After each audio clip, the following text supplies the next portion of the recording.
Assalamualaikum warahmatullahi wabarakatuh. Perkenalkan, saya Dwi Abdullah dari Prodi Ilmu Komunikasi dengan NIM 12 11 24 11 00 10.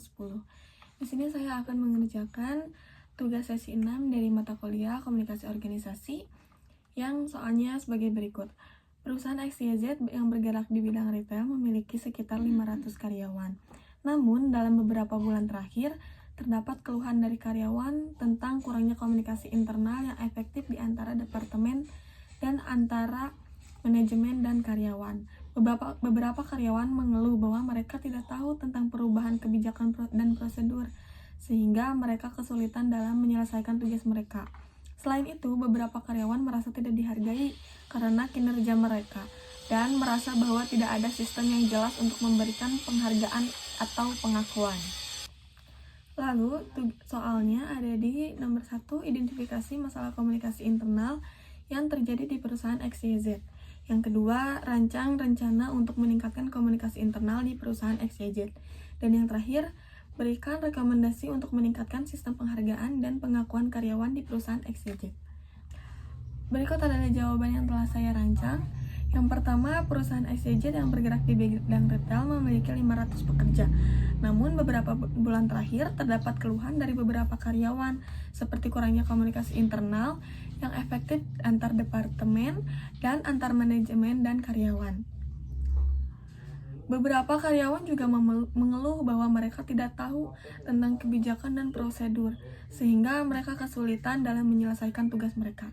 Selain itu, beberapa karyawan juga merasa kinerja mereka tidak dihargai dan merasa bahwa tidak ada sistem yang jelas untuk memberikan penghargaan atau pengakuan terhadap pekerjaan yang mereka lakukan.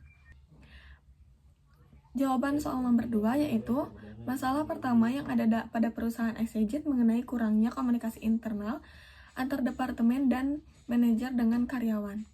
Hal yang harus dilakukan yang pertama adalah meningkatkan komunikasi yang akan terjadi di perusahaan tersebut, seperti mengadakan rapat jika akan memberitahu informasi yang penting, atau juga bisa menggunakan surat edaran tentang kegiatan ataupun rencana yang akan dilakukan.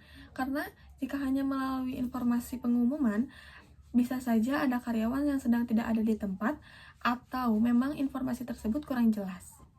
Yang terakhir, untuk menjawab soal nomor 3, masalah yang kedua yaitu tentang karyawan yang merasa kurang atau bahkan tidak dihargai atau diapresiasi kinerja mereka. Hal yang bisa dilakukan oleh perusahaan adalah mengadakan evaluasi atau rapat rutin setiap bulan untuk membicarakan proyek yang setiap departemen atau bahkan yang setiap karyawan lakukan.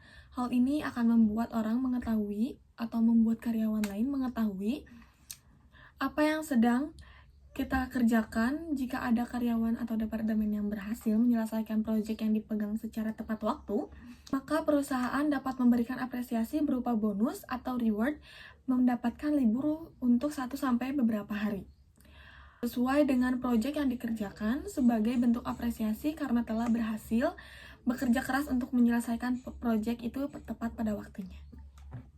Sekian jawaban dari saya. Mohon maaf jika ada salah kata. Wassalamualaikum warahmatullahi wabarakatuh.